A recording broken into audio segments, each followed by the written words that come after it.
மனிதருள் புனிதர் புனித கமிலஸ் டே லிலிஸ். இவரது வாழ்க்கையை மேலோட்டமாக ஆராய்ந்தால் புனிதம் இவருக்கு நீண்ட தொலைவில் இருக்கும். குழந்தை பருவத்தில் தாயை இழந்தார். தந்தை இவரை விட்டு அகன்று போனார். ஆதரவற்ற நிலையில் இளமையிலேயே இவர் சூதாட்டத்திற்கு அடிமையானார். 17 வயதில் துருக்கியை முறியடிக்க வெனிஸ் நகரில் இருந்த படைப்பிரிவில் சேர்ந்தார். அங்கு இவரது காலில் ஏற்பட்ட புண் ஆறாமலே நீடித்தது. ரோமையில் ஒரு மருத்துவமனையில் சேர்க்கப்பட்டவர்.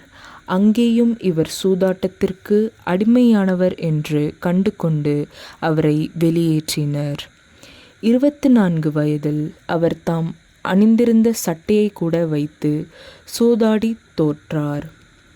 எப்படியோ இந்த நிலையில் கப்புச்சின் சபையொன்று இவரை ஏற்றுக்கொண்டது.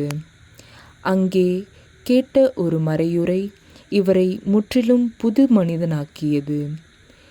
இவரது ஆறா புண்ணினால் மடத்திலிருந்து வெளியேற்றப்பட்டார். ஜியாகோமோ மருத்துவமனைக்கு சென்று ஓரளவு மருத்துவம் பெற்று கப்புச்சியின் சபை கதவை தட்டினார்.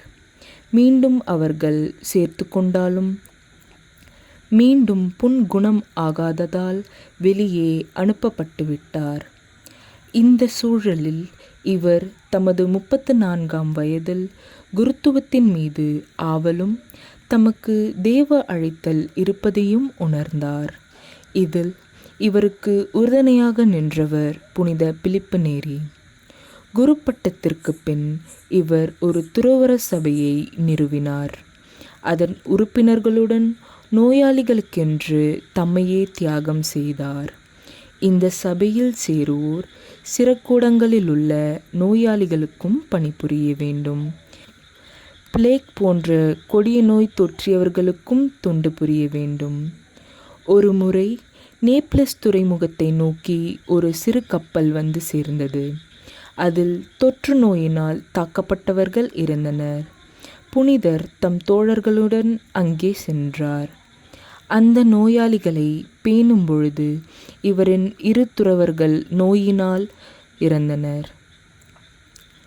இந்த இருவரும் இந்த சபையின் அன்பின் மறைசாட்சிகள் ஆவர். இறுதியாக இவரது தள்ளாத வயதில் நடக்கவும் முடியாத நிலையில் கால்களை இழுத்து இழுத்து நோயாளிகளின் ஒவ்வொரு படுக்கைக்கும் சென்று அவர்களுக்கு குறை ஏதுமின்றி பார்த்து கொண்டார். 64 வயதில் இவர் இறக்கும் பொழுது அவர் சபையில் 330 பேர் இருந்தனர். ஏற்கனவே 170 பேர் தொற்று நோயினால் இறந்துவிட்டனர். புனித கமிலஸ் டே லிலிஸ் எங்களுக்காக வேண்டிக் கொள்ளுங்கள்.